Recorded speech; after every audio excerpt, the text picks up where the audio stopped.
Hello, so my name's Michael Keneally, and this is some helpful pointers to doing a vision journey at the time of the new moon of the 20th of February 2023 to help each of us better contact and unlock the very considerable developmental and relationship growth and empowerment energies of this new moon. So the first thing to be aware of is that all the planets of this new moon are piled up in just 4 signs, mainly, all in one corner of the chart. And of course, through the centre of the chart is the red opposition line of Ketu, the south node of the moon, transiting Libra, the sign of relationships, and Rahu, the north node of the moon, transiting Aries, the planet of assertion and drive. The destiny path, Ketu to Rahu. And why I start with this, rather than mentioning where the new moon is because I want to make the point that Lilith, Black Moon Lilith, is actually T-square the nodal axis. Lilith is at 90 degrees to Ketu, the south node. Lilith is at 90 degrees to Rahu, the north node. So see that big red triangle on the other side of the chart from the new moon. Start by realizing the importance of Lilith square the nodal axis. And that is that as an energy of fate and destiny importance, life path importance in this life for each of us, we have to look into our buried side, which is Lilith, where all our unacceptable qualities indeed seen as unacceptable by our parents and teachers and society as well as us, have been stuffed down. But also stuffed down into the shadow of Lilith is power potential that we just weren't allowed. We would have not fitted our place in the family or the classroom or whatever if we had embodied our power. And particularly also stuffed down and buried into the Lilith shadow is the wild side of you. So I suggest we start by looking into our shadow, and from our awareness of where we are at this particular time in our life in February 2023,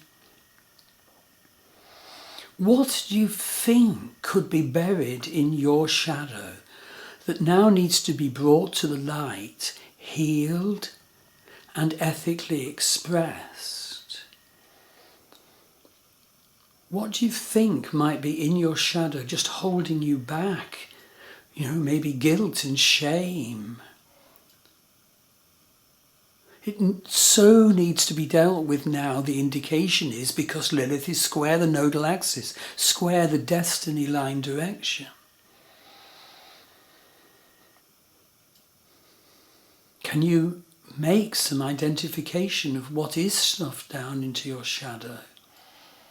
Can you make some identification of what you want to bring to the light, deal with, be freed of to express positively and openly to yourself? And at this point also, look to see the wild you. You might even want to think back to very early memories where the wild you was denied. Teenage memories, young adult, older you in job situations,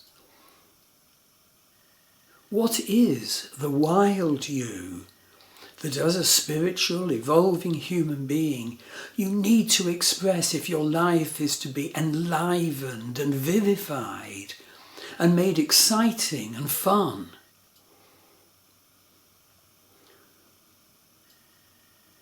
So let's take stock of this first point of the shadow material of Lilith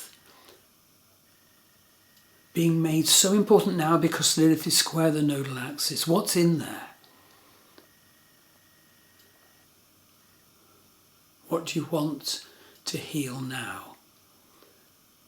And what attributes that might be called wild side would you be all the better for being in contact with and able to express?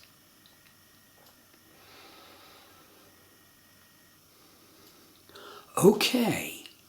Now, with the vastness, depth and verve of having glimpsed our Lilith wild side and shadow side, let's turn towards the new moon.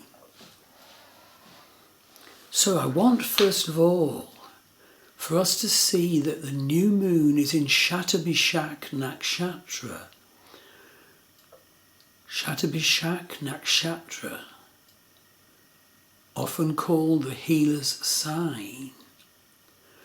But as you perceive it in your vision journey, see that it is enclosed in a circle. Is that a circle of protection? Or is it a circle of limitation of what will be taken on board? Shatabhishak does have healing insights. Shatabhishak does have philosophical insights. But they must not just be kept within the enclosing circle. That's why I'm suggesting each of us looks at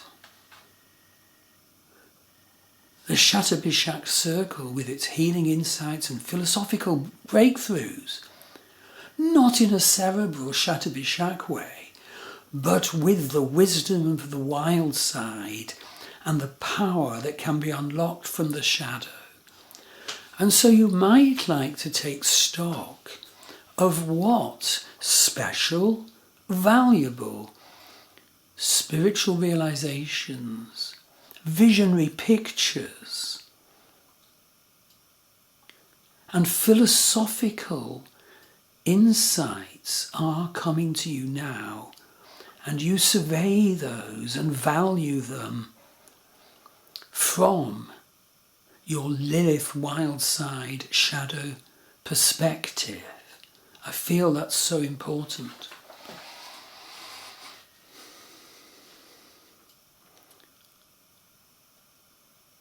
What do you see within the Shatabhishak circle in terms of vision realizations and philosophical insights now?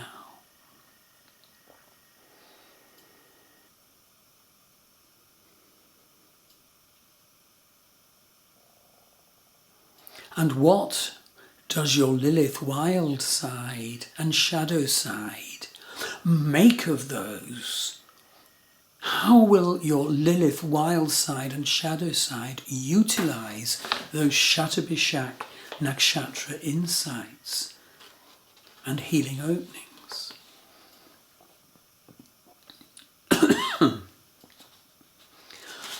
Okay, the third thing to see is that the new moon is actually the apex of a psychic eye triangle.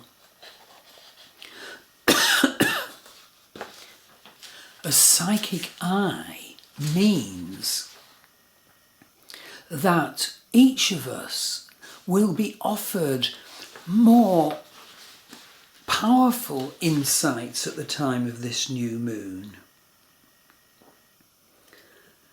Amazingly,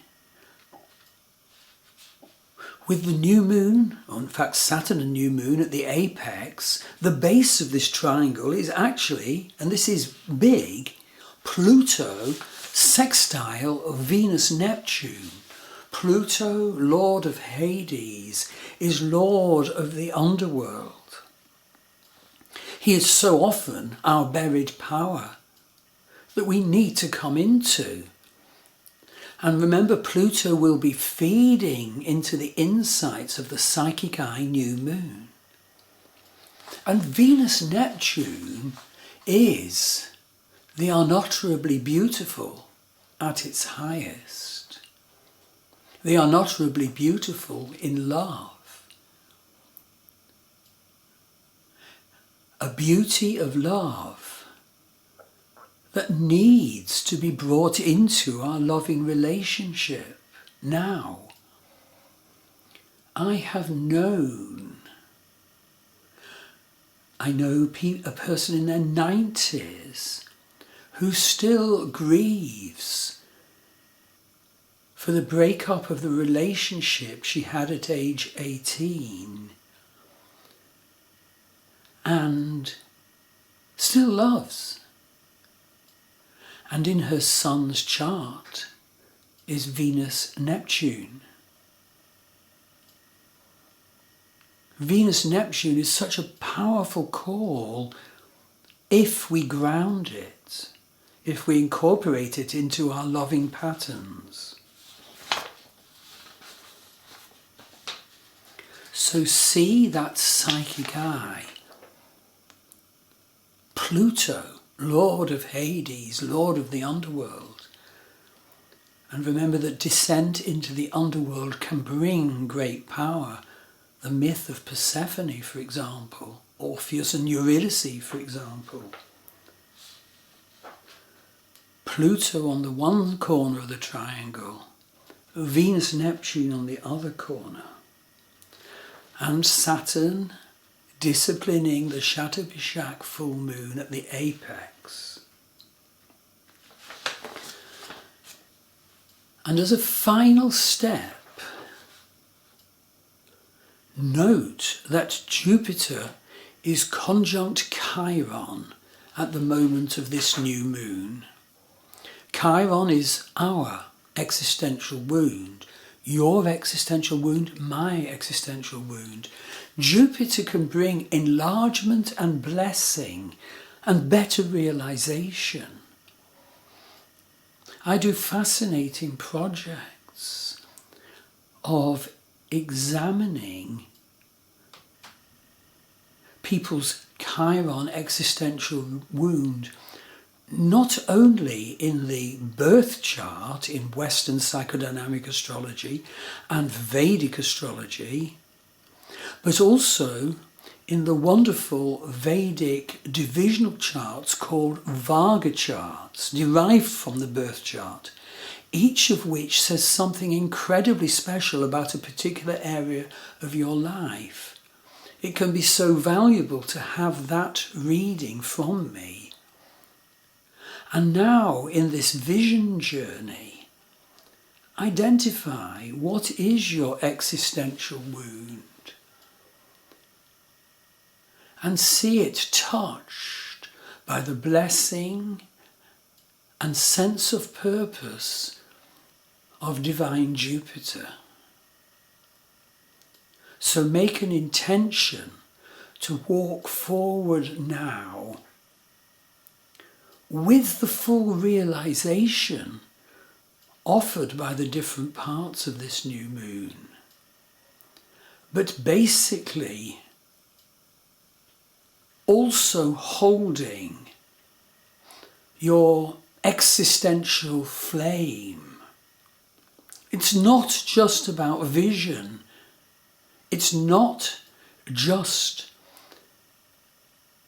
about, analysis and thought, though those are valuable.